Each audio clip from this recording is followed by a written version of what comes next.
दोस्तों नमस्कार। माँ सरस्वती, माँ भगवती को वंदन। आप सभी का हार्दिक स्वागत और अभिनंदन। सबसे पहले प्यारे विद्यार्थियों, आप सभी को ढेर सारी अपार शुभकामनाएं, क्योंकि आप लोगों का जो लंबा संघर्ष है वो संघर्ष सुनहरी सफलता में तब्दील होने वाला है। प्यारे विद्यार्थियों, इस सेशन में हम लोग बात करें तो 15 से 20 मिनट का सेशन रहेगा और ये 15 से 20 मिनट का सेशन आप लोगों की जो आप लोगों ने पहले से शानदार तैयारी कर रखी है, उस तैयारी में मैं इतना आप लोगों को विश्वास दिलाता हूं कि नया जोश और नई ऊर्जा का संचार करेगा। प्यारे विद्यार्थियों, हम लोग बात करेंगे कि जैसे कि आप लंबे समय से तैयारी करते आ रहे हैं, आपकी तैयारी शानदार वाली है। इस शानदार वाली तैयारी को, इस शानदार वाले सुनहरे संघर्ष को सुनहरी सफलता में तब्दील हम लोगों को कैसे करना है, सीधे हम लोग बात कर रहे हैं स्कूल विक्रेता परीक्षा 2025, जो कि जून माह के अंतिम सप्ताह में है। बिल्कुल अति महत्वपूर्ण सीक्रेट बातें। हम भी बनेंगे विक्रेता, हम भी लेंगे मोर। प्यारे विद्यार्थियों, मंजिल तो सामने खड़ी है, हमारे को केवल और केवल मंजिल तक चल के जाना है। आप लोगों के माता पिता के सपने, हमारे सपने जो आप लोगों के प्रति हम लोगों ने पाल रखे हैं, और आपकी उम्मीदें निश्चित रूप से सफलता में तब्दील होगी। प्यारे विद्यार्थियों, बिना कोई विलंब किए हम लोग महत्वपूर्ण बातें करेंगे, और महत्वपूर्ण वो 10 बातें जो आपकी तैयारी को, जो संघर्ष को मंजिल तक पहुंचाने में बेहद ज्यादा महत्वपूर्ण साबित होगी। मैं अक्सर प्यारे विद्यार्थियों कहता हूं कि सफल व्यक्ति ही बता सकते हैं सफलता के राज। जैसे कि आप लोग स्कूल विक्रेता बनने जा रहे हैं, ठीक इससे पहले वाली भर्ती परीक्षा 2022 में मैंने परीक्षा पास आउट की और मैं आज स्कूल विक्रेता हूं। तो जिस प्रकार से मैंने ये इस आज के सेशन में कुछ मैं मेरे व्यक्तिगत अनुभव आप लोगों को बताऊंगा कि परीक्षा हॉल में अपने को किस प्रकार से अपने आप को मैनेज रखना है, किस प्रकार से पेपर को हैंडल करना है। क्योंकि प्यारे विद्यार्थियों, अगर मैंने इस प्रकार की सटीक रणनीति अपनाई और मैं स्कूल विक्रेता बना, तो निश्चित रूप से आप भी ऐसा ही पेपर देने जा रहे हैं, आप भी स्कूल विक्रेता बनने जा रहे हैं, आप भी पद लेना चाहते हैं, आप भी प्रतिष्ठा लेना चाहते हैं। और प्यारे विद्यार्थियों, स्कूल विक्रेता का पद अपना अपने बहुत बड़ा पद है।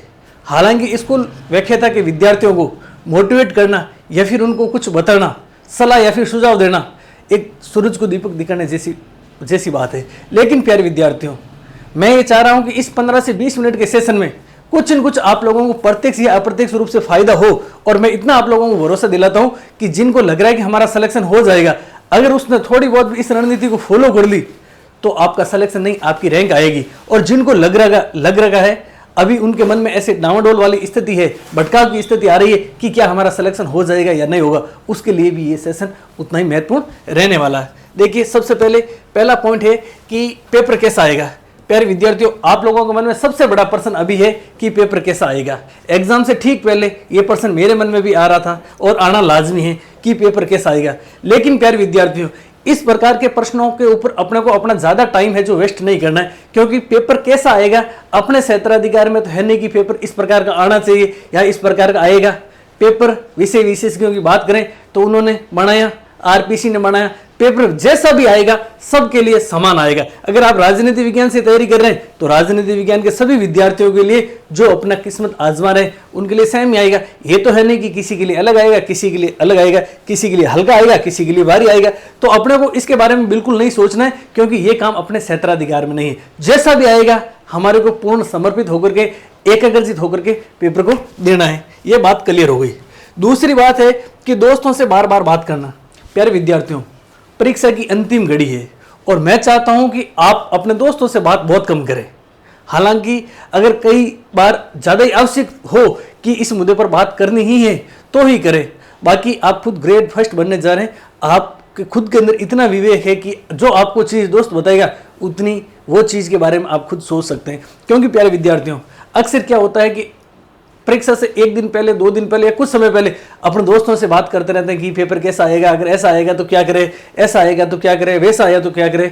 अपने को दोनों का टाइम वेस्ट हो रहा है। उस केस में प्यारे विद्यार्थियों ध्यान रखना, दोस्तों से बिल्कुल भी बात नहीं करे। और विशेषकर दोस्तों को कभी आप भी ऐसा प्रश्न नहीं पूछे जिसका परीक्षा से कोई बड़ा लेना देना नहीं है। और अगर लेना देना भी है, मान लो ऐसा प्रश्न आ भी जाए, तो ऐन वक्त पर आप लोगों को ऐसे प्रश्न अपने दोस्तों के साथ में कंसल्ट नहीं करना चाहिए जो प्रश्न एन वक्त पर हम लोगों को नहीं पूछने। अगर आपका कोई दोस्त आपसे कोई प्रश्न पूछना चाहता है कि इस टॉपिक में आपको कुछ प्रश्न पूछूं या कुछ नया बताऊं, तो प्यारे विद्यार्थियों आप लोग कह देना इग्नोराई नमे, यानी कि आप इग्नोराई नमे करके आगे बढ़ जाना। कम से कम अपने को सोशल मीडिया दोस्तों से अब बात करनी है, ठीक है। आवश्यक है 1-2 मिनट घर वालों से सुबह शाम बात कर लो, बस काम फ्री।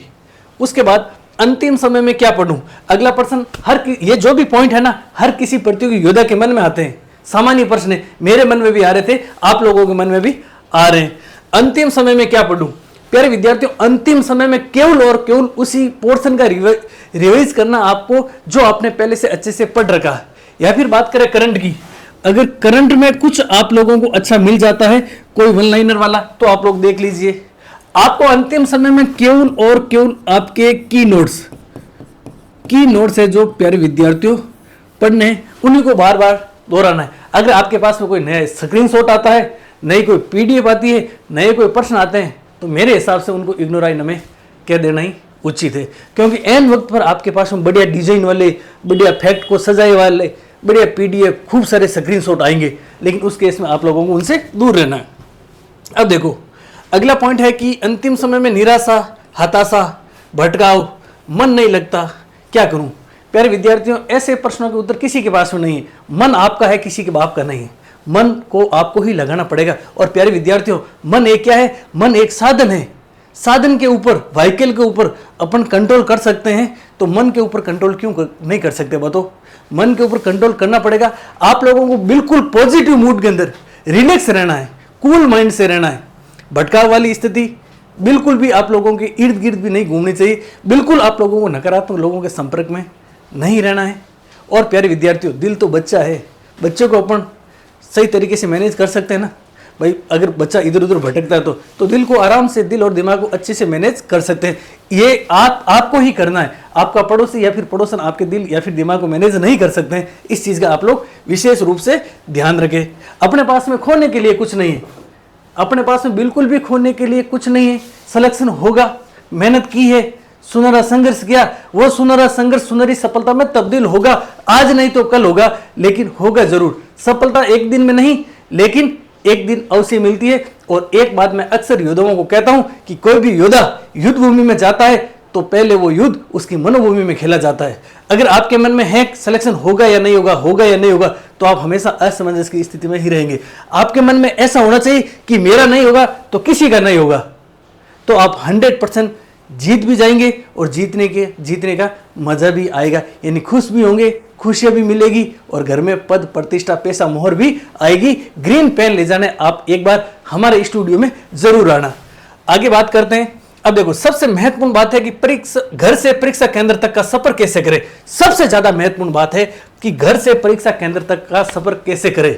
जैसे कि कल एग्जाम है, कल से एग्जाम शुरू हो रहे हैं, हिंदी का एग्जाम कल है। मेरे हिसाब से प्यारे विद्यार्थियों, देखो, करना नहीं करना आपके ऊपर है। मेरे हिसाब से जिनका कल एग्जाम है, मान लो कि जिनका एग्जाम 23 जून को है, मान लीजिए कि उनका सेंटर जोधपुर में, कहां पर है? जोधपुर में या जयपुर में, अजमेर है, कहीं पर भी है। उन विद्यार्थियों को आज की बात करें तो आज यानी कि 22 जून को शाम को उस सिटी पहुंच जाना चाहिए, उस शहर में पहुंच जाना चाहिए। और प्यारे विद्यार्थियों, 500, 700, 1000 रुपये लगेंगे।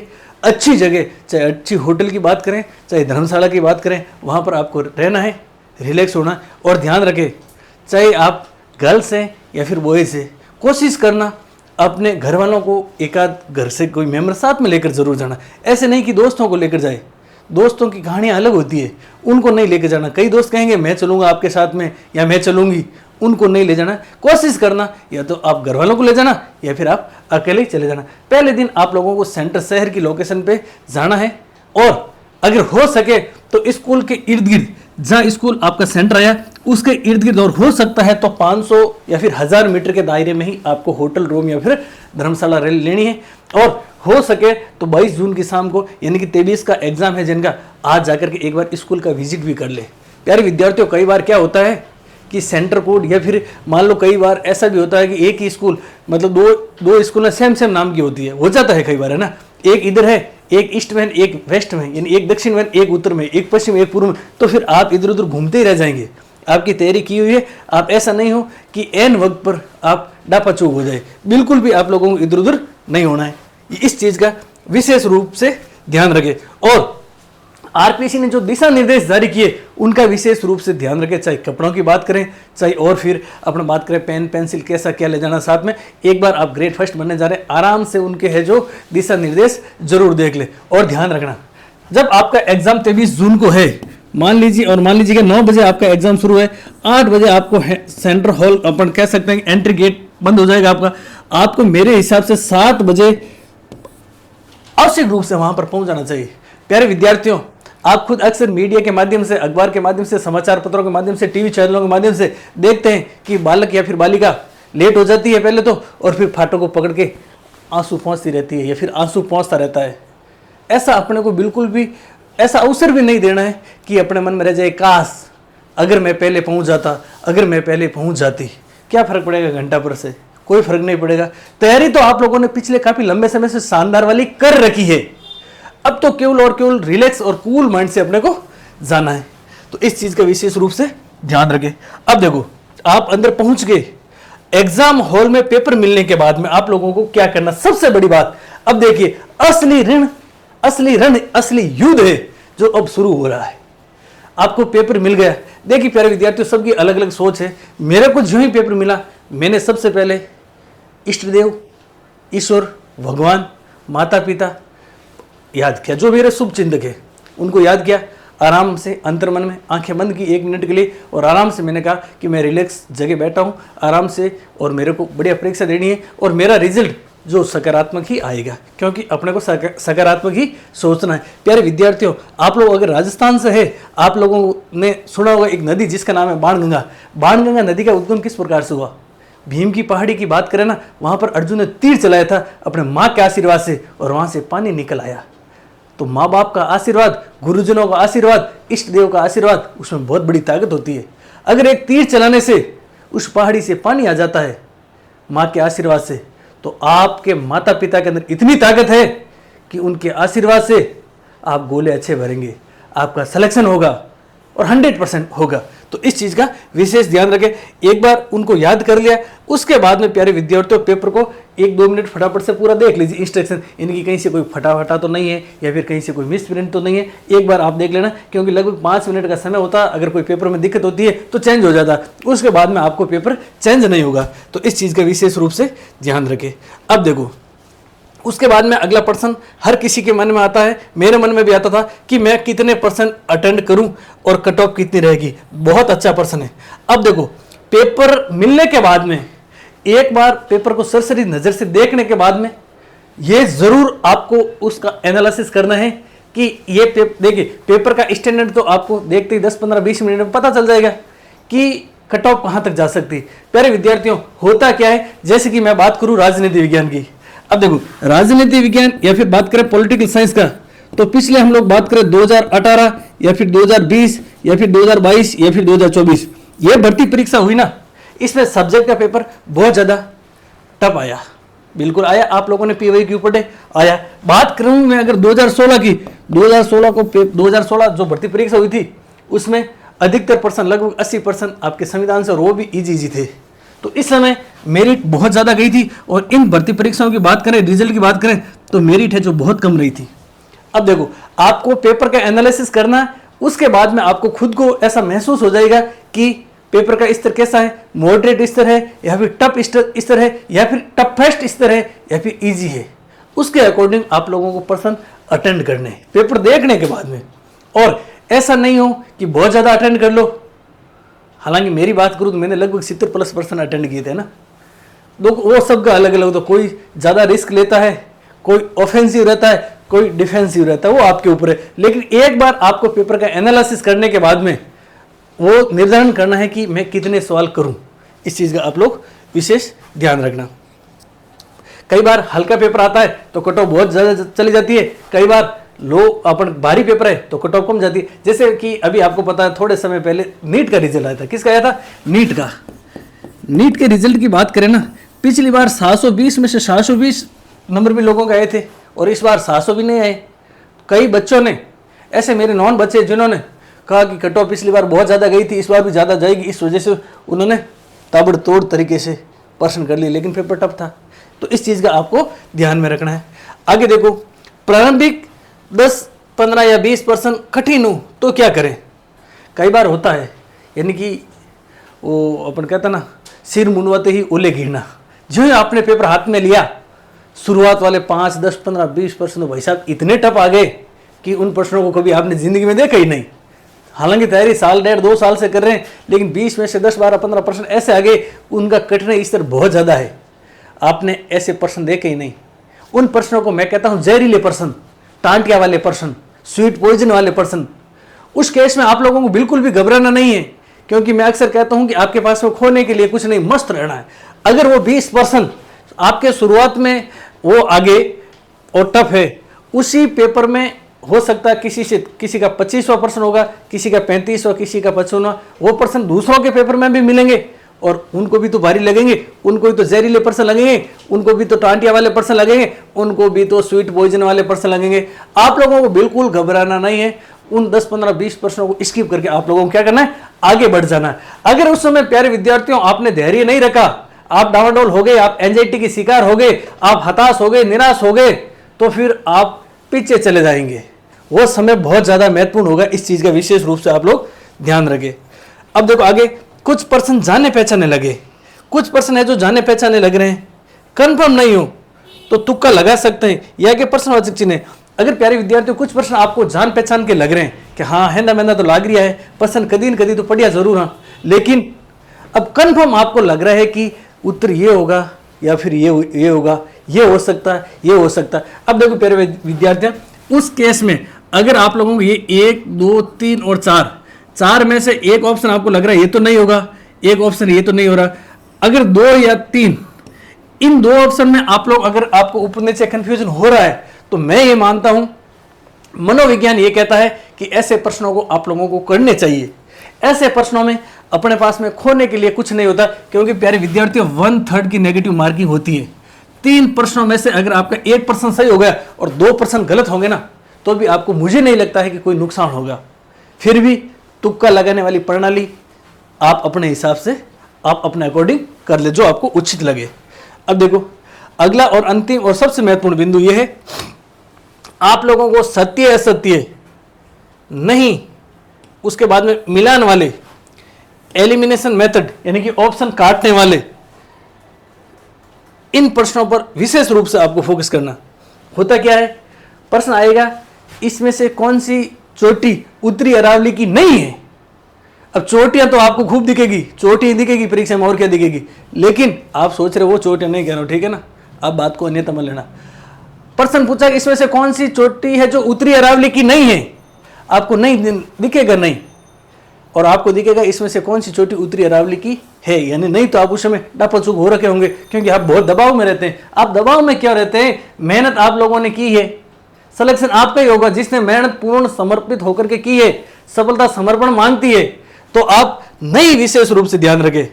उसके बाद में सत्य और असत्य, उस समय ये असत्य में ए दिखता नहीं है, आंखें थोड़ी हो जाती, कैसे बंद सी हो जाती है, लेकिन अपने को पूरी चौकस आंखों के साथ में पूरी आंखें एकदम खुली रखनी है। और प्यारे प्यारे विद्यार्थियों, मैं एक चीज़ और कह देता हूँ, हालांकि समय कम मिला था, जितना भी कम समय में मेरे पास में जितना भी अल्प ज्ञान था और जो भी मैंने टॉपिक करवाए, उन टॉपिकों में से अगर आपके प्रश्न आवे और आपको अगर प्रश्न का उत्तर याद नहीं आवे, तो एक बार आप मेरा चेहरा स्कैन कर लेना और एक बार कोशिश करना मेरी आवाज़ को पुनः सुनने का। हालांकि परीक्षा हॉल में मैं नहीं बाहर खिड़की से आवाज़ दूंगा ये, ठीक है, लेकिन पहले जो हम लोगों ने पढ़ा है उसको रिकॉल करना। आप लोगों को लगेगा कि कोई जीव जंतु है, प्राणी है, वो बता तो रहा है और इसका उत्तर ये होगा। और मैं इतना आपको वादे के साथ में कह सकता हूँ कि जो हमने टॉपिक करवाए इस निःशुल्क ज्ञान गंगा में, और वहाँ से प्रश्न आया, और अगर मैंने आप लोगों को यह प्रश्न करवाया, आपने ढंग से आपको याद नहीं है, आप मेरी एक बार वाणी सुन लेंगे ना, तो आपका प्रश्न है जो सही हो जाएगा। इस चीज़ का विशेष रूप से ध्यान रखें। एलिमिनेशन मेथड मैंने आपको वही बता दिया कि आपको ऑप्शन काटने हैं, यानी कि 4 ऑप्शन में से कि ये तो नहीं होगा, पीछे 3 रहे, ये नहीं होगा, इसको साइड में कर दिया, फिर पीछे 2 बचेंगे। एलिमिनेशन मेथड का आप लोगों को विशेष रूप से ध्यान रखना है। उसके बाद में प्यारे विद्यार्थियों, नेगेटिव मार्किंग है आपकी। ऐसे ही नहीं है कि जो आपको बिल्कुल भी नहीं आ रहे हैं वो प्रश्न भी कर लें आप और नेगेटिव मार्किंग के शिकार हो जाए, और शिकार होते ही फिर वो शिकारी ही काम करेगा, फिर आप तो शिकार हो जाएंगे। उसके बाद में देखो सिली मिस्टेक में क्या होता है कि अपने को प्रश्न, सिली मिस्टेक में उसे कहता हूं जो जानबूझ के हो जाती है, यानी कि प्रश्न अपने को आराम से इसका उत्तर अपने को 100% आ रहा था, लेकिन हम लोगों ने आनन फानन में उस प्रश्न को गलत कर दिया। प्यारे विद्यार्थियों, जो जिस प्रश्न का उत्तर हम लोगों को नहीं आ रहा वो अगर गलत होगा तो कोई दिक्कत वाली बात नहीं, हमारे को आ नहीं रहा था। अगर हमारे आता हुआ प्रश्न गलत हो गया ना, फिर हमारे पास में काश के अलावा कुछ नहीं बचेगा कि काश मुझे ये आ रहा था लेकिन मैंने गलत क्यों कर दिया। फिर आपके पास में कुछ नहीं बचेगा। टाइम, प्यारे विद्यार्थियों, टाइम की बात करूं, हालांकि टाइम मैनेजमेंट आपको 75 प्रश्नों के लिए जो भी मिल रहा है ना, कम नहीं है। जिनको प्रश्नों के उत्तर आ रहे हैं, तैयारी शानदार वाली है, उनके लिए भी टाइम कम नहीं है, और जिनको बिल्कुल भी नहीं आ रहा उनके लिए भी टाइम कम नहीं है। तो आप लोगों को वो तो टाइम वाला लाने नहीं, लेकिन साथ साथ में ध्यान रखना, घड़ी की तरह, घड़ी की सुई की तरफ जरूर ध्यान रखना, क्योंकि इंतजार करने वालों को उतना ही मिलता है जितना कोशिश करने वाले छोड़ जाते। ऐसे नहीं कि आपको प्रश्न तो आ रहे थे, आपको सब कुछ आ रहा था, लेकिन आप प्रश्नों को उत्तर नहीं कर पाए, आप लोग गोले नहीं भर पाए। इस चीज का विशेष रूप से ध्यान रखना। अब देखो आगे लिखा हुआ है कि सर गोले कब भरे। अब देखो प्यारे विद्यार्थियों, मैंने तो पेपर है जो 3 राउंड में पूरा किया था, जो मैंने एग्जाम दिया था, या फिर कोई भी एग्जाम नॉर्मली अब भी अगर आप दे रहे हैं ना, तो मेरा ये मानना है कि मैं 3 राउंड लेता हूँ। कितने? 3 राउंड में पेपर करता हूँ। पहले राउंड में जो मेरे को अच्छे से प्रश्न आ रहे हैं उनको मैं टिक लगा देता हूँ और उसके बाद में उनका गोला भर देता हूँ। सेकेंड राउंड में जो 2 वाले ऑप्शन हैं उनको कर लेता हूँ, फिर उनके गोले भर देता हूँ। और तीसरे राउंड में ले राम जी का नाम, ले माता पिता का नाम, ले इष्ट देव का नाम, ले गुरुदेव का नाम, और उनके आशीर्वाद से ऐसे मन में करके ले राम जी का नाम तुक्का लगा देते हैं। कई बार तुक्के मोस्टली साइंटिफिक तरीके से लगाएंगे तो हमारे पर्सन सही होंगे। तो मैं 3 राउंड में करता हूं, आप 1 राउंड लो, 2 राउंड लो, 3 राउंड लो, 4 लो, 5 लो, वो आपके अकॉर्डिंग, जो आपका विवेक है उसके अकॉर्डिंग करना, लेकिन टाइम का विशेष रूप से ध्यान रखना। और एक चीज और बताऊं प्यारे विद्यार्थियों, एक अगर आपका गोला चेंज हो गया तो फिर आपकी पूरी सीरीज गलत हो जाती है। इसका भी, हालांकि आप समझदार हैं, ग्रेड फर्स्ट बनने जा रहे हैं, ये कहने वाली बात नहीं। और 5 ऑप्शन जरूर भरे। जिस पर्सन को आप अटेंड नहीं करें उस पर्सन में 5 ऑप्शन जरूर भरे। ऐसे नहीं कि सभी में 5 ऑप्शन भर दे कि सर ने बोला 5 ऑप्शन भरना। जिस पर्सन को आप लोग अटेंड नहीं करें उस पर्सन में 5 ऑप्शन, 5 गोला जरूर भरे। तो प्यारे विद्यार्थियों, ये मेरे व्यक्तिगत निजी विचार थे, और हम कह सकते हैं कि मेरा अनुभव मैंने आप लोगों तक साझा करने की कोशिश की। आप अपने अनुभव में थोड़ा बहुत भी मेरा अनुभव जो आपको अच्छा लगा, जो मैंने बातें बताई, उनको आत्मसात यानी कि उसको मिश्रण कर लेना और अच्छे से परीक्षा देना। माँ सरस्वती, माँ भगवती, इष्ट देव, गुरुदेव, माता पिता के आशीर्वाद से आप परीक्षा देना। 100% प्यारे विद्यार्थियों, आप परीक्षा में सफल होंगे और सफलता मिलेगी, और सफलता मिलने का मजा भी आएगा। मान ली तो हार है और ठान ली तो जीत है। जीतेंगे हम, जीतेंगे हम, जीतेंगे हम। और प्यारे विद्यार्थियों, हम भी बनेंगे विजेता, हम मिलेंगे मोहर। जय हिंद साथियों।